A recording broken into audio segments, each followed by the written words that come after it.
न हो। बोल प्राणनाथ प्यारे की जय। पद्मावती पुरी धाम की जय।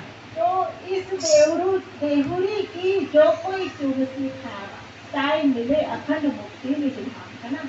तो यहाँ पर जब जो है श्री जी साहेब बंगला जी दरबार में विराजमान हुए, दिन रात सुबह शाम चर्चा चलती है। उस चर्चा में परम धाम का वर्णन होता है कि श्री जी साहेब कहते हैं कि देखो नीचे मूल मिलावा में रंग महल के अंदर पहली भूमि में हम सखियों संग बैठे हैं, 12,000 सखियां, इतने सुंदर 64 खम्भ, इनम अति सुंदर, चारों तरफ है 7 मंदिर। बाहर आते हैं तो सामने की तरफ पूर्व दिशा में 7 वन, जमुना जी, अक्षरधाम। दक्षिण दिशा में देखत घूमकर देवे परिक्रमा तो वट पीपल की चौकी, कुंज निकुंज और साथ में होठ कोसर ताल 24 हाथ महल। पश्चिम में देख रहे हैं घूमते हुए परिक्रमा देते तो हमारे जो है फूलवन, नूरवन, अलवन और पश्चिमी चौगान। उत्तर में आए लाल चबूतरा, बड़ो वन, मधुवन, महावन और पुखराई सुंदर। जमुना जी प्रकटी निकली दूध मिश्री सा उज्जवल जल, और उसमें मिलती गया संसम सखियां चलती मछली बन, और होज कोसर में जाने मिली। इस तरह से और उसके बाद में हम आगे देख रहे हैं माणिक महल हमारा, और हमारी इतनी सुंदर बन की नहरें, ज्वेरों की नहरें, हर अंग अंग के अंदर 8 सागर, नूर नीर शीर रवि रस मधु सब एक घोर, रस सर्व रस सागर, बिना मिलना पावे कोई और, बिना मोह ना पावे कोई और, बिना मोह ना पावे कोई और।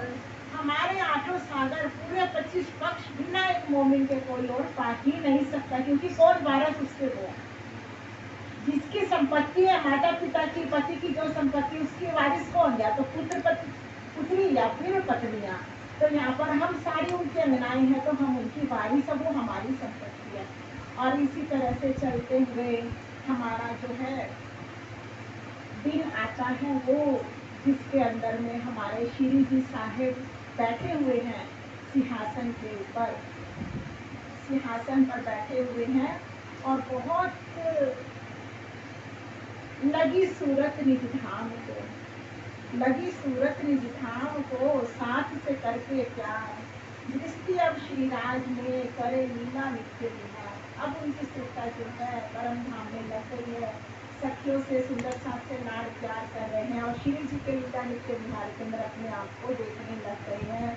1751 की वो तिथि, 1751 की श्रावण बदी 30 की तिथि जो है, पूरा दिन अपने को समाधि में साध लिया है, और सुंदर साथ चारों तरफ बैठे हैं। हमारे 76 साल की मऊ में है, श्रावण का महीना, नदी के अंदर किलकिला में इतना जल है कि कोई सीमा नहीं है, और सुंदर साथ हमारे बंगला की दरबार में बैठे हुए हैं,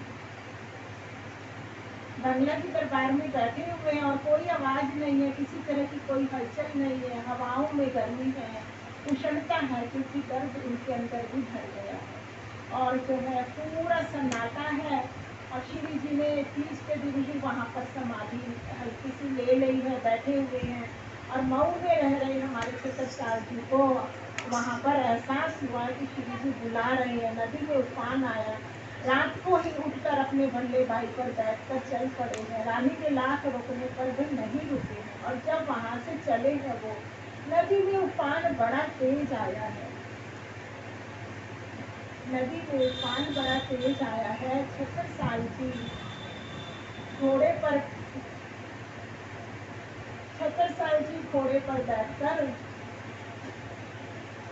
76 साल जी घोड़े पर बैठकर जैसे ही देखते हैं तो कहते हैं बल्ले भाई चलो, आज तो हमें तुम्हारी जरूरत है, धनी ने पुकारा है, कुछ तो अनहोनी है, दिल मेरा बैठा जा रहा, अब तो ना रुकने की कोई इच्छा है। और बल्ले भाई उनको लेकर लहरों में कूद पड़ते हैं, तैरना नहीं जानते हैं, और देखते हैं एक ही क्षण में उन तेज तेज उफनती लहरों के अंदर बल्ले भाई चलना शुरू कर देते, और कहते हैं 76 साल, अरे बल्ले तुम्हें तो तैरना आ गया है।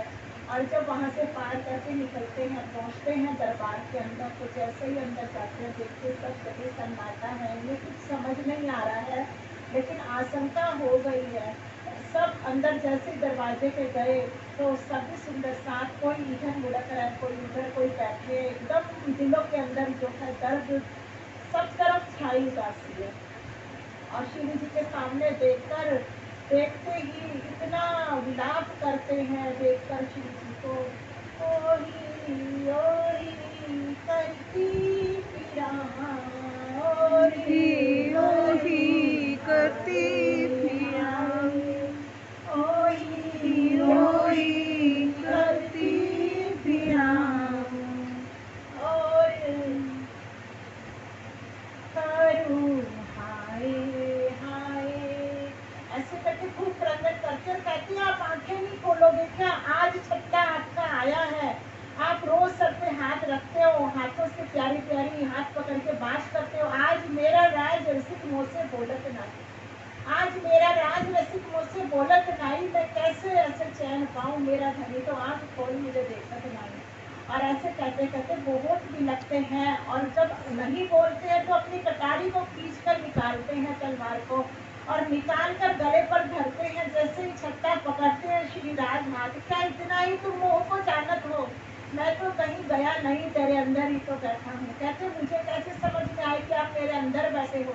तो कहा कि देख, उठा मेरे कुर्ते को, मैं तो तब भी तेरे साथ था जब तू पिलपिला नदी में चल रहा था, आगे भी तेरे साथ रहूंगा, हर पल तेरे साथ हूँ। मैं तेरे नहीं, सब सुंदर साथ के साथ हूँ। और जब कुर्ता उठा के दिखाया, 4 खुरों के निशान देकर हमारे छट्टा पे बहुत रोए, बहुत तड़पे। और जो है फिर पूरा दिन इसी तरह से चला। सुंदर साथ में खिचड़ी जल्दीबाजी में बना के खाई उनके आज्ञा करने पर, और फिर बैठे श्री जी अपने उसमें। और सुबह की बेला के अंदर, चौथा प्रहर के अंदर, श्री जी ने स्नान लीला अपने परम धाम को नजर करी। और अब हमारे श्री जी जो है धनी जी के संग नूरी स्वरूप कहीं ना गए, वो तो नूरी स्वरूप में हो गए। बैठे सुंदर साथ के दिलों ने कहा कि अरस तुम्हारा मेरा दिल, तुम्हारा दिल ही मेरा अरस धाम। और वहाँ पे दिलों में विराजमान हो गए। बोल प्राणनाथ प्यारे की जय। सतगुरु महाराज की जय। और अब पन्ना परम धाम के अंदर हमारे छतरसाल जी ने गुम्बद जी के निर्माण किया, और उसके अंदर श्री जी साहेब को जो है वहाँ पर चंदन के झूले के ऊपर नूरी स्वरूप को पधराया गया। और हमारी वाणी जो थी वो केशव दास जी जिद करने बैठे पंचमी के दिन, और हमारे नाम दास जी गीतक लिखने बैठे पंचमी के दिन। और पूरी गीतक को उन्होंने 14, क्योंकि ये हमारे आसोज की 14 को श्री जी का जन्मदिन होता है, तो उस दिन उसको तैयार किया गया, और तैयार करके सिंहासन के ऊपर वाणी को पधराया गया। और पूरे आनंद उत्सव के साथ उस दिन उसका आनंद उत्साह बनाया गया। और केशव दास उसी वाणी को जब पधराए, सजदे में बैठे, और बैठकर वहीं पर ना सर को उठाए, अखंड सुनता करके परम धाम में रूह को लगा दिया, और वहाँ से ना उठ पाए। और लालदास जी भी उनके संग संग उसी समय में अपने आप को विलीन कर दिया। और अब हमारे छतरसाल जी सारी सेवाओं की जिम्मेवारी को निभाते हुए जो है सभी को उन्होंने अपनी अपनी जिम्मेवारियां दे दी, क्योंकि श्री जी ने की उन्होंने पहचान करी, अपने आप को नछावर किया, तो क्या नाम दिया? अमीरुल मोमिन की। और एक से एक और आती है कि जब श्री जी साहिब छत्ता के नगर में धन की कमी थी, और इन्होंने पूछा हमारे छतरसाल जी ने कि आपको इतने सारे सुंदर साथ की सेवा का खर्चा कहाँ से आता है? तो कहा कि राजा राम झांझन बाही हमें भिजवाते हैं। तो मन में गिलानी आई, बहुत दुख हुआ कि मेरे राज में आप रहते हो, मैं सेवा नहीं कर पाता हूँ। तब श्री जी ने उनको घोड़े को मंगवाया, और उनको क्या दिया? तलवार दी, उस पर तिलक किया, और कहा जाओ छट्टा घोड़े को दौड़ाओ, और सुबह से शाम तक जब जब तेरा घोड़ा दौड़ेगा शाम को मेरे पास आओ। तो छट्टा तेरे राज में झक झक धरती होए, झिझिझिझ हीरा घोड़ा पग धरे, झिझिझिझ हीरा होए। कि छट्टा तेरे राज में जहाँ जहाँ घोड़ा पग धरेगा ना, वहाँ पर हीरा निकलेगा। उनको आशीर्वाद दिया, और हमेशा के लिए उन्हें धन धान्य से परिपूर्ण कर दिया। और अब सारी जिम्मेवारियों को समेटते हुए छतरसाल जी जो है सबको जिम्मेवारियां दे दिए हैं। और मऊ में ऐसे उन्हें बुलावा आता है कि मऊ में मुझे कोई बुला रहा है। वो मऊ आते हैं और मऊ आके वो जैसे ही जहाँ पर श्री जी उन्हें पहली बार मिले थे वहाँ पर जो है तितुरी दरवाजे के पास में उनसे बैठकर बात, ऐसे लगता है कि वहाँ बैठे वो उनका दीदार करते हैं और पूरा दिन पूरी रात वहाँ बैठते उदासी में बेचैनी के अंदर में। फिर सुबह उठकर जैसे ही वो प्रभात बेला में छीना करने के लिए किले के पास आते कासत रूप में चाहे श्री राज जी से कहते फकीर पास में आया है, तुम आकर मिल लीजो। और कपड़े उन्होंने उतारे हुए थे अपने और एक धोती में थे। वो आकर जब फकीर के पास आए तो सामने श्री जी थे, नूरी तन के अंदर नूरी सहित मिलकर एक हो गया। और अब ढूंढते ढूंढते सभी रानी मछली और सिपह सलार सब आए, कुएं पर वस्त्र मिले कुछ न मिला। रानी मछली समझ गई और दिल के दर्द भरकर वहीं पर अपने आप को नौछावर कर दिया। और इस तरह से लीला सुखनी विराम हुई। बोल प्रार्थना अवतारे की जय। महाराज की जय।